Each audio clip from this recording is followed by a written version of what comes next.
Everybody. Hey guys, we are live once again. Very excited for this panel. There's a discussion, and our panelists will be talking about security in DeFi. I think it's an incredibly important subject and fits the bill very good. So yeah, thank you everybody for being with us. I am going to hand it over to our master moderator, Liam James Kelly. You have full control over the panel. Thanks, pal, and everybody, good luck. Have fun. Great. Thank you, Chris. I appreciate the introduction. As Chris said, we'll be talking a little bit about, well, not a little bit, a lot about security and DeFi. As Chris said, my name is Liam. I'm the editorial manager at Crypto Briefing, a crypto-specific news publication. And I'm joined today by Jonas Lamis, the founder. Excuse me. Sorry, Jonas. Founder and CEO at Staker DAO. Flora's son, the managing director of Binance X, and perhaps later on, Nathaniel Luz from Dash Nigeria will be joining us. Oh, hello, Nathaniel. Nathaniel has just joined. He's the lead at Dash Nigeria. And I wanted to open today with kind of staking or figuring out what DeFi really means, because I think there's a lot of misconceptions about what that is, especially these days. And to kind of frame this, Ryan Sean Adams, the author of Bankless and founder of Mythos Capital, recently said that DeFi was created in 2009 with the original Bitcoin white paper.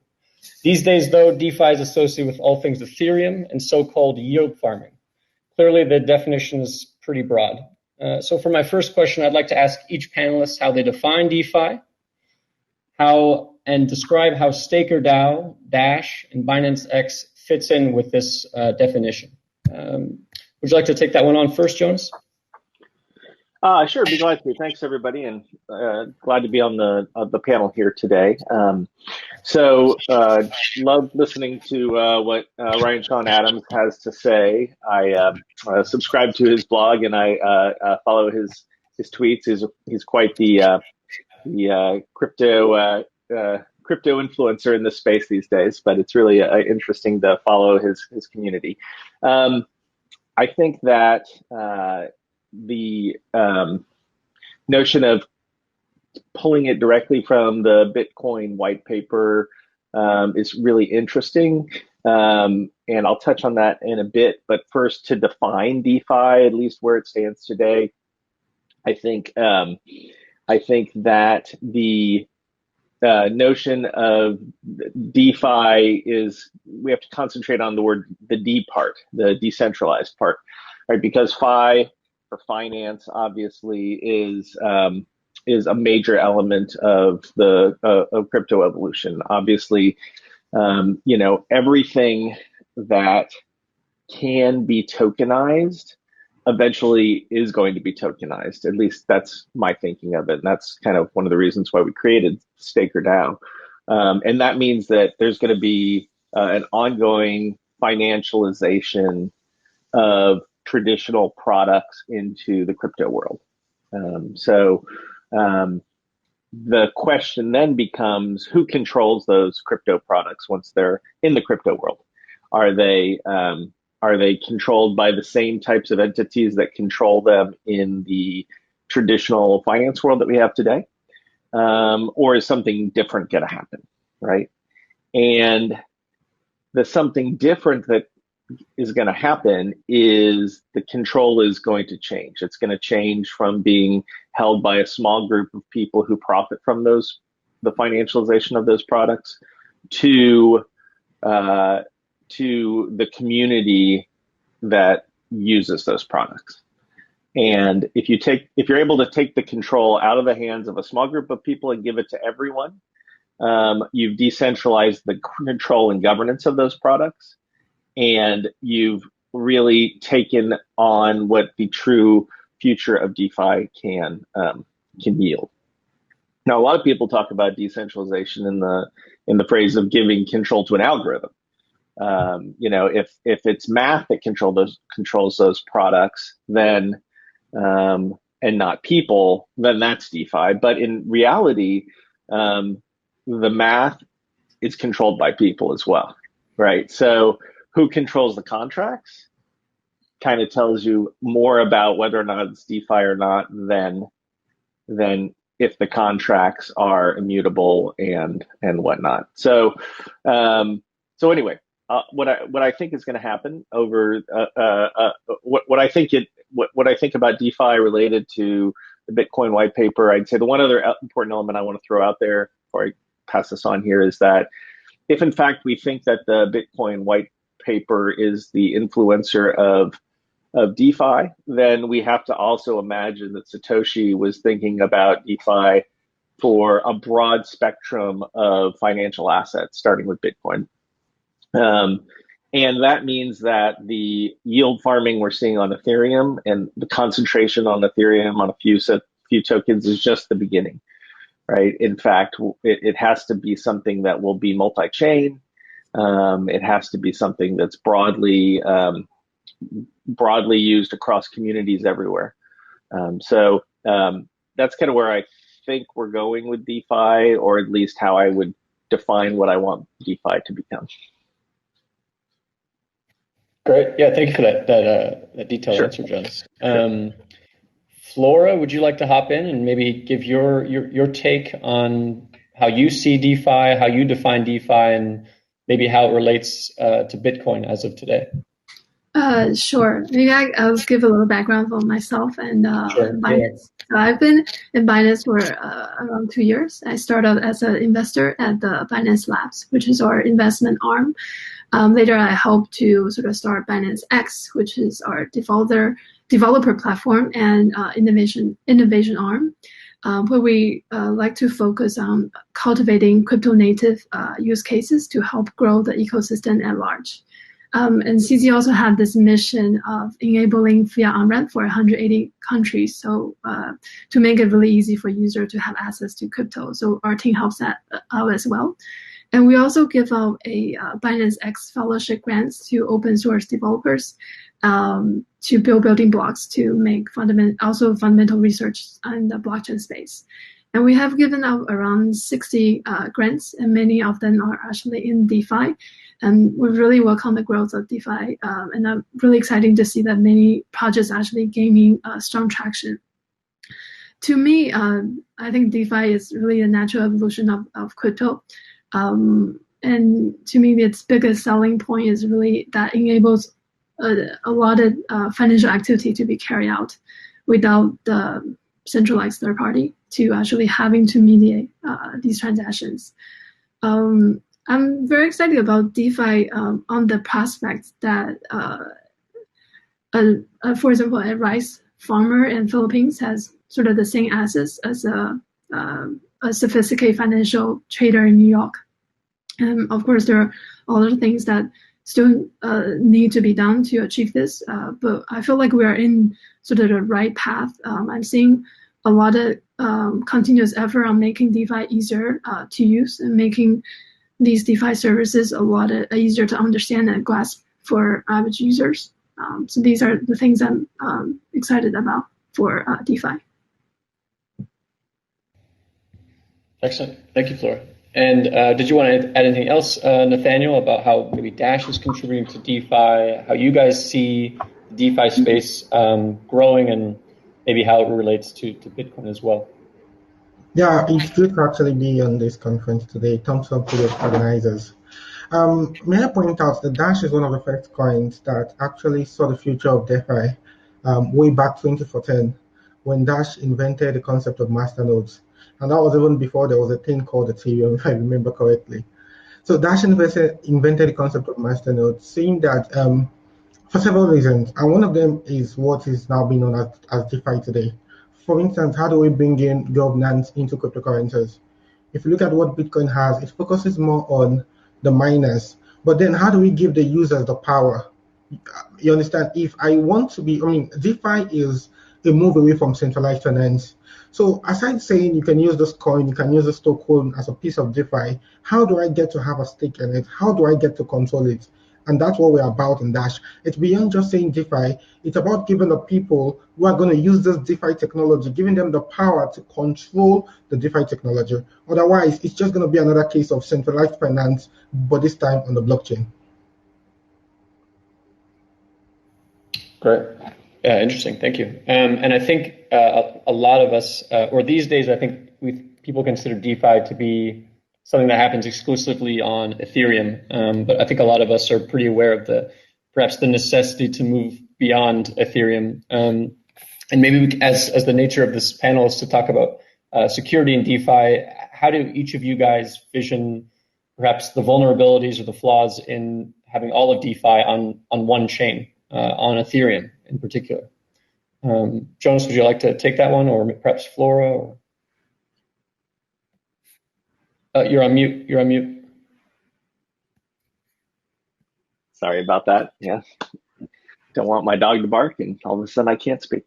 I'll chime in first here. That seems to be fine. The DeFi growth on Ethereum has been astounding. Obviously, teams on that platform have been, working for a number of years on building out what we see today, and kind of with I'll call it a mania that we see today related to the yield farming that's going on for these governance tokens, and the related financialization / rehypothecation of the money that's making more money, that's making more money, that's making more money from a yield perspective. It's really interesting. Obviously, tremendous risk associated with the concentrations there, and in particular, the techniques are not necessarily things that are so super crazy, but when you apply them on top of a layer one network that has a lot of ways to go before it's a stable and cost effective central system for running the world's financial infrastructure, creates a lot of additional risk, right? So I'm most concerned with the fees that people are going to pay for this, and the risk of their contracts not executing properly. I'm concerned with a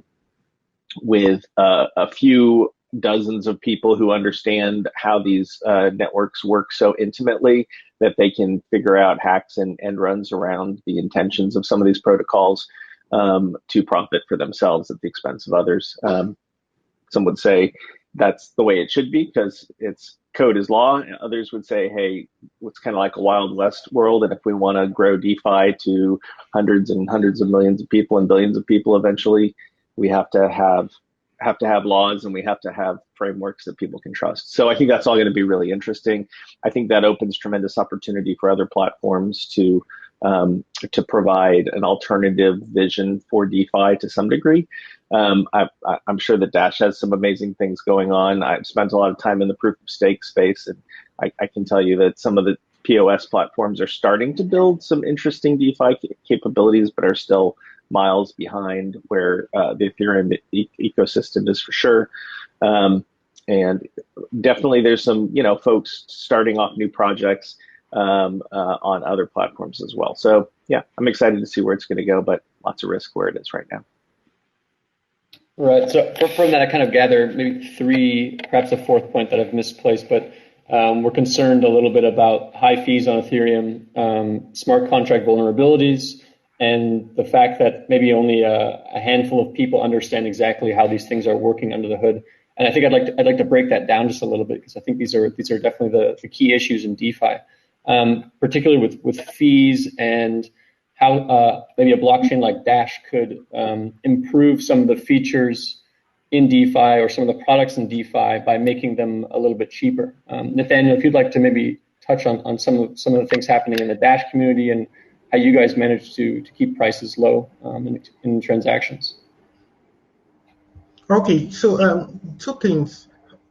First off, there's an elephant in the room, and that's the elephant of governance that nobody's coming to address. So like I said earlier, if you don't give, if you say this is DeFi and the users don't have the power to control it, and the miners could carry out as many hard forks as they like in Bitcoin, without the users having a say, then we're back to another centralized system. So what Dash did since its invention in 2014 was to introduce the concept of Masternodes. So the way Masternodes work is that you lock up 1,000 Dash in a server and running a service, offering it to the Dash ecosystem. and you get rewards for that, which is a DeFi aspect, more like it giving you a consistent weekly, monthly, annual rewards. But then, due to the masternodes, we're able to have transactions at 1 second, and at almost zero fees.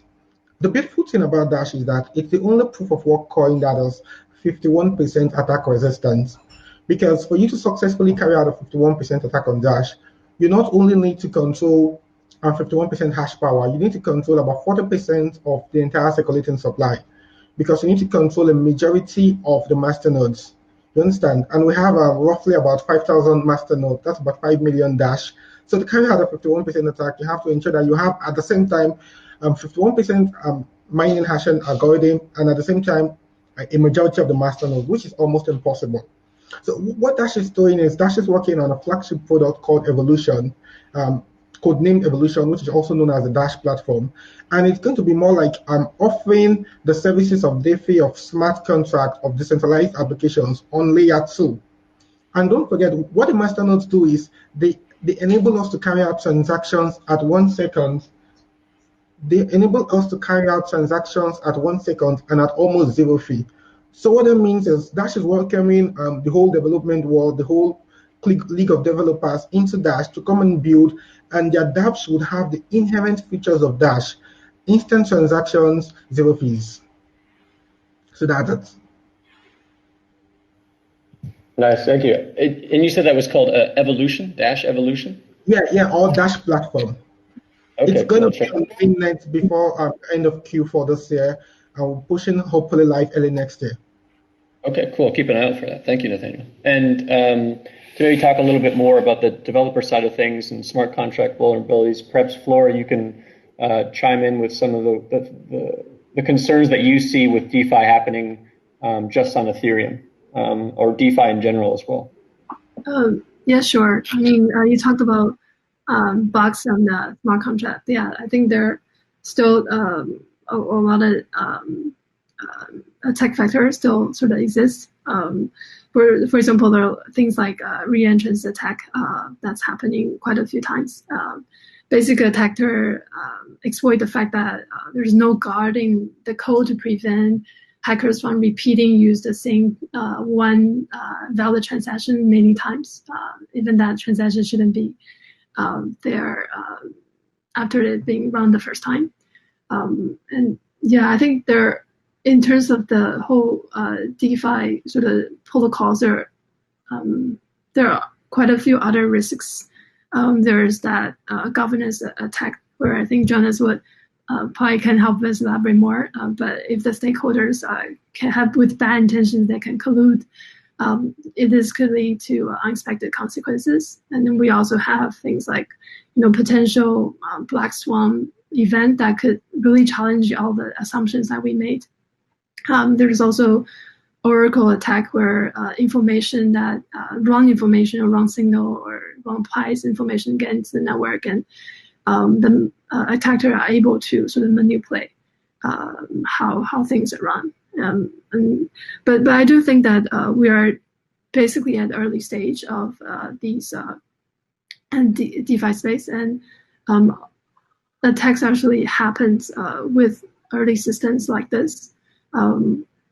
For example, that when Bitcoin first started, there's a ton of attacks on it. But when we have able to study any given system on its attack factors, as well as sort of place in like security measures or the right procedures in the system, we're able to avoid that. But I think what we're seeing now is the growing pain we have with DeFi. Sure, definitely. And I just earmarked a point about governance attacks because I think we have a wealth of resources on the panel to discuss that. But I would first just like to kind of tie up a little bit some of these ideas, because the people who are participating in DeFi, I think are a few different demographics. You have newcomers, investors, stakers, and developers, and you have these four groups, I think, and each of them. I mean, maybe their degree of crypto knowledge is pretty variable, but what would you say to, one or two members of these groups about entering DeFi, or how they should be considering, building new DeFi products, Yeah, and maybe what they can do to improve these kinds of things. So if I'm an investor and I want to join DeFi, I mean, what do I need to know so I don't lose all my money, basically? Yeah, Jonas, would you like to? Sure. So framework, you said investors, newcomers, stakers, you mentioned, and developers, right? Yeah. And maybe I'd throw in there traders. Maybe they're a fifth group of that. Maybe they're the investor group. I'm not sure.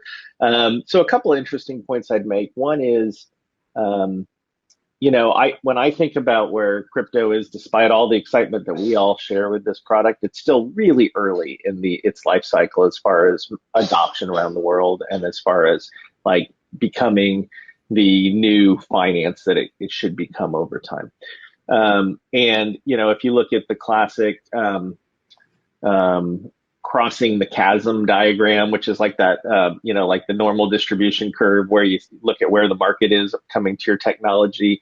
I think we're still in that first slice of it, which they call the early adopter phase, right? Most everybody who is in crypto today, we're all the early adopters, and we're very different than the next slice, which is the early majority, which is kind of like normal people who have their eye on the news, essentially, right?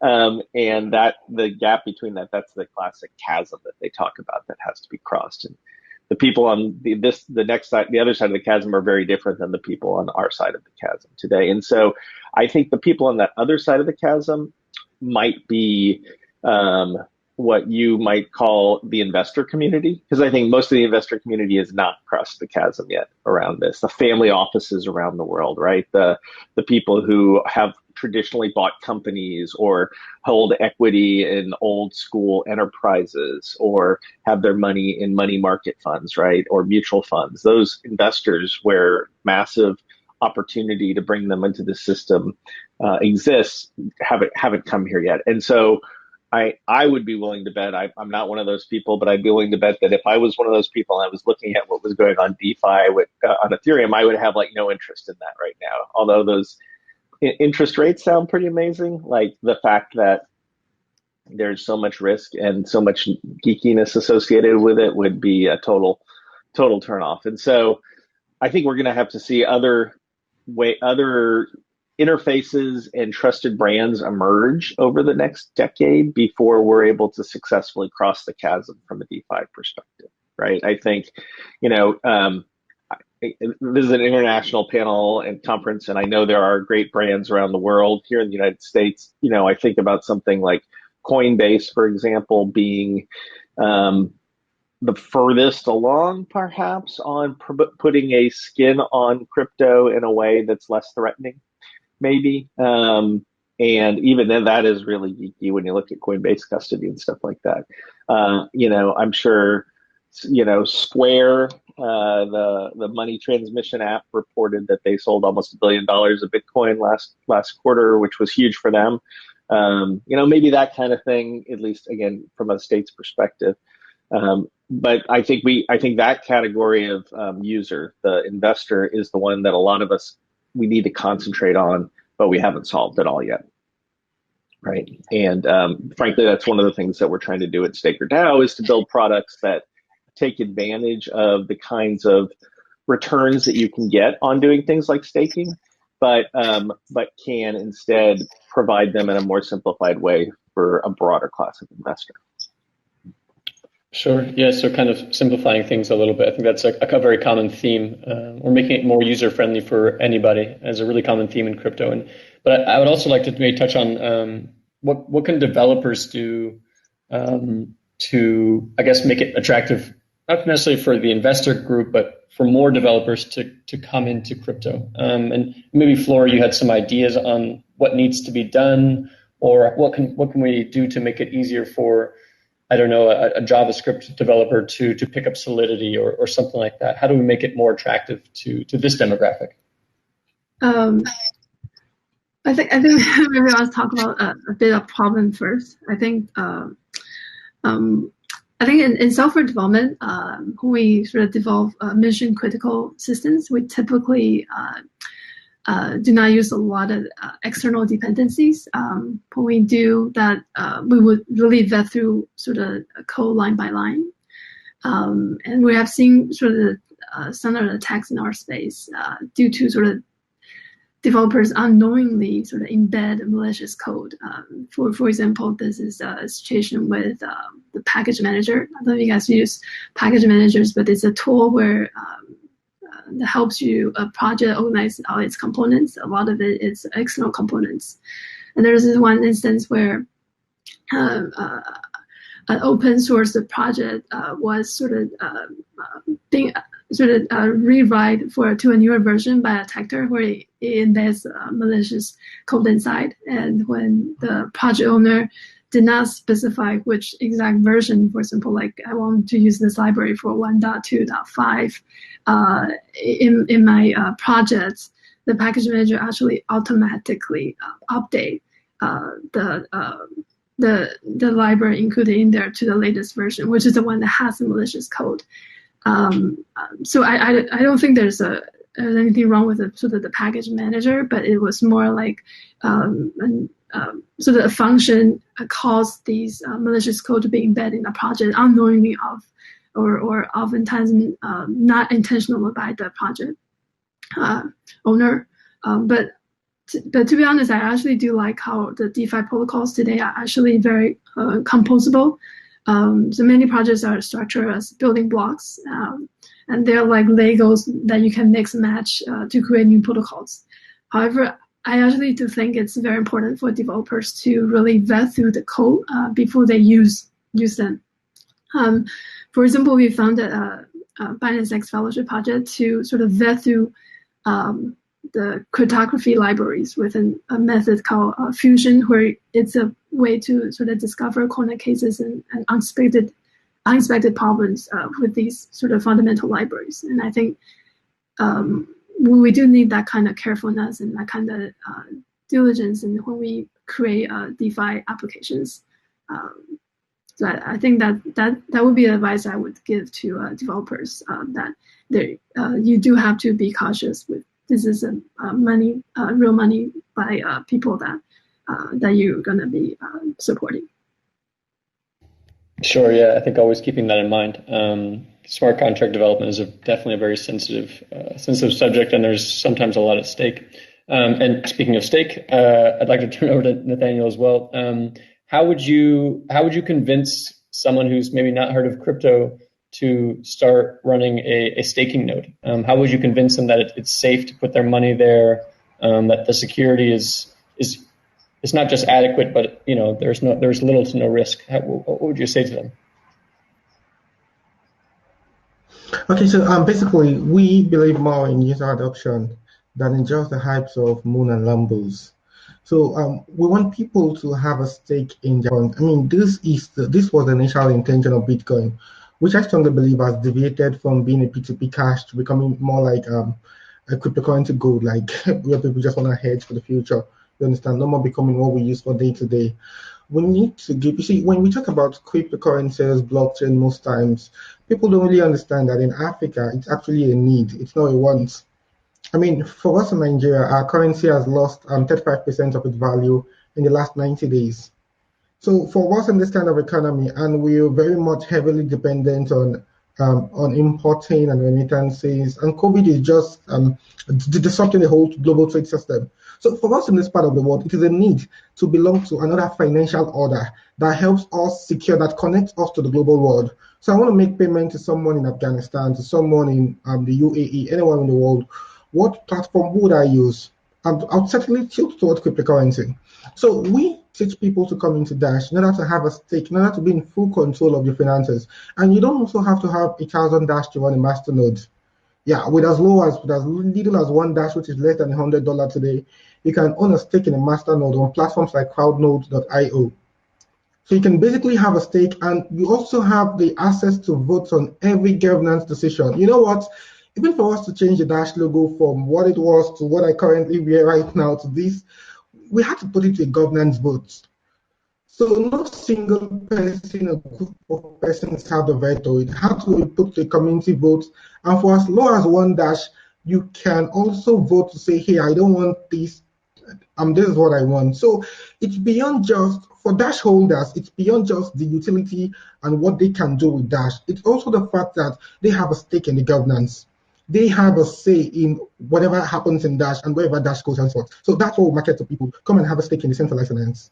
Yeah, a great point. Yeah, maybe I'll stake some Dash so I can change the logo or propose a logo change.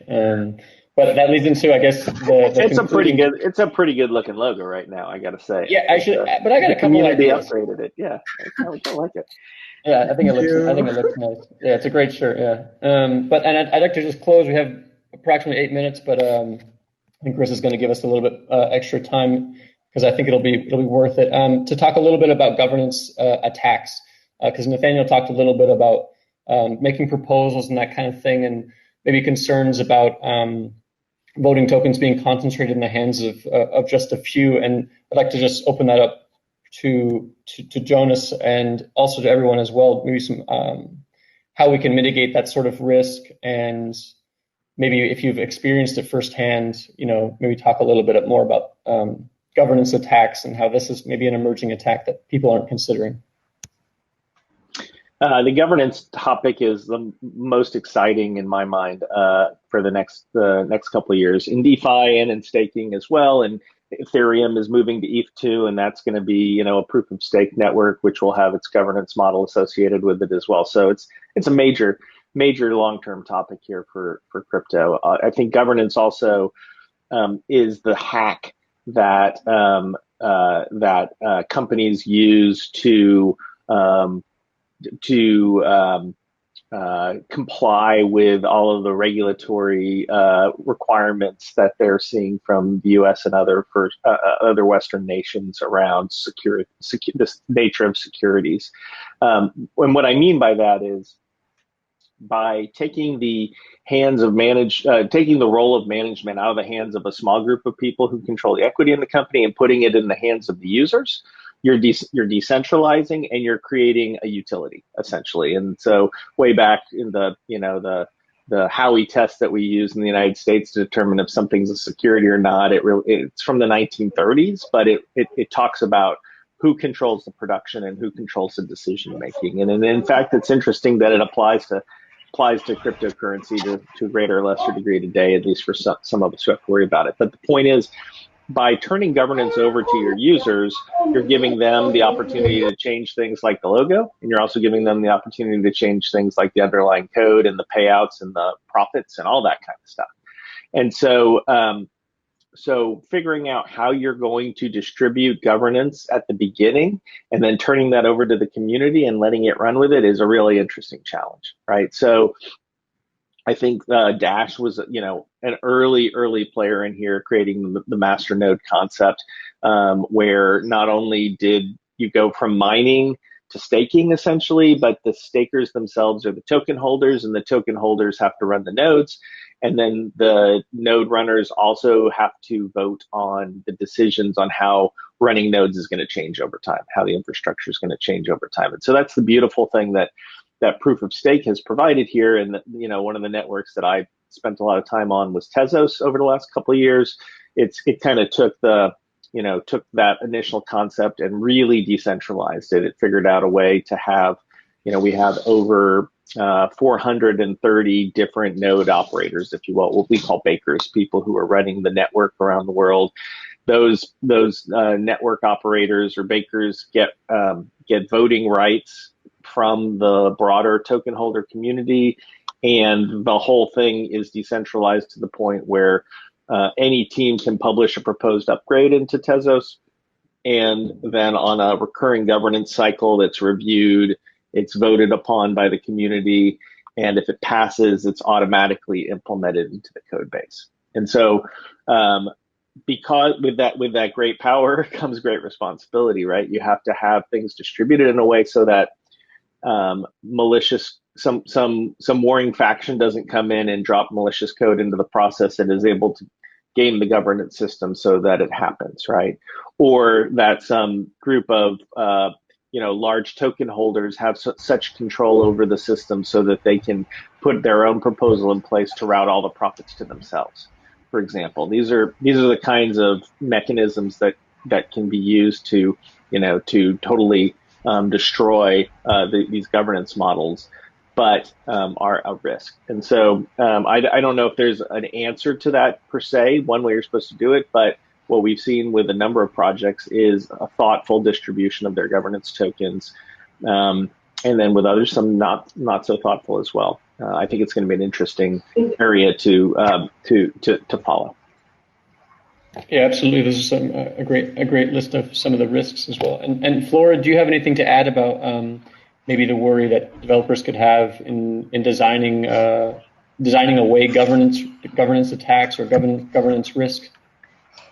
Actually, I think there's a core problem that I'm not so sure if it's developer or system-wise. It's more like how do you evangelize people to actually care to sort of place votes. I think even if we have a low in turnouts in the real world, and how do we sort of make that even more attractive on blockchain space? That's something we have to sort of figure out. Sure. Yeah, absolutely. And Nathaniel, anything to add about risk of governance attacks? Go ahead. Yeah. Yeah. Whenever we talk about governance, POS, POW, we must realize that there's no magic wand to this. So there's no magic single solution. So that's why at Dash, we use both a mixture of proof of service, which is different from POS, because POS requires you to stake your coin somewhere, but proof of service requires you to be carrying out a consistent service, else you don't get paid by the Dash network. And we also merge it with a proof of work, which is a normal mining algorithm. So you have to merge the both of them if you actually want to have a perfect governance system. So I heard John talking about people being careful so that someone doesn't drop in a malicious code or that kind of a thing. Now, for any code to become adopted in Dash, it has to be adopted both by the miners and both by the masternodes. So no single entity, like no single one of each of the both of them controls everything. Do you understand? So you have to, first of all, if you want to make any major change, you have to first of all convince the miners to upgrade the system to accept that. You understand? And at the same time, you have to convince the masternode. And I think that works to us as checks and balances. So while you convince the people who run the hardware infrastructure, you also have to convince the users. And if anybody wants to carry out such an attack on Dash, they have to be the people who are the most invested in Dash. And if somebody chooses to buy about 40% of the circulating supply today, that's going to lead to the price skyrocketing through the roofs. So how do you want to gather a large chunk of the mining power and of the circulating supply just to harm that same infrastructure? We don't think that's going to work. And that's why we believe that Dash has the most secured infrastructure, even than Bitcoin as it stands today. Sure. Yeah, that's a great point to end on. Unless anyone else had anything to add to this, today we talked a lot about the concerns of a single DeFi existing on a single chain, the worries about high fees, including developers, getting more people, made people more aware about what's actually happening under the hood, and how, in fact, DeFi is goes much further than Ethereum. In fact, to lots of thumbs up there. It was great chatting with each of you guys. And if you have any final comments, please, I'll step away here. If you guys want to hop in, the floor is yours. I would just, I didn't have a chance to show my company, so I would just say, we'd love for y'all to check out StakerDAO. We're trying to build some interesting DeFi products that are multi-chain, things that'll go across the proof of stake network and interact with the Ethereum network as well. So that's at StakerDAO.com. And the first product we have is called Blend, and you can check that out at blendtoken.com. Thanks. Yeah, I think DeFi has a great feature, but there are situations that we have to sort of figure out. I think over collateralization of assets is a problem because we're kind of competing with the traditional finance. But I think because the DeFi is relatively popular, and we're definitely going to get entrepreneurs to solve difficult problems, and I'm looking forward to a lot of different solutions coming out of the ecosystem. Yeah, so basically my closing words would be watch out for Dash platform, codenamed Evolution. mainnet Q4 2020, and it's going to be live early next year. That will enable you build dApps, tokens, and smart contracts, everything you basically want to do. On the Dash and blockchain, and you're just going to be enjoying everything Dash has built since 2014. Low fees, instant transactions, and the safest network out there. Thank you. Yeah, thank you, Nathaniel. And I believe that's our time for now, and we can head backstage, unless Chris jumps in somehow. But anyways, thanks everyone for joining, and I appreciate the panelists and all the wealth of information each of you guys provided. And hope everyone stays safe. Keep washing your hands, and yeah.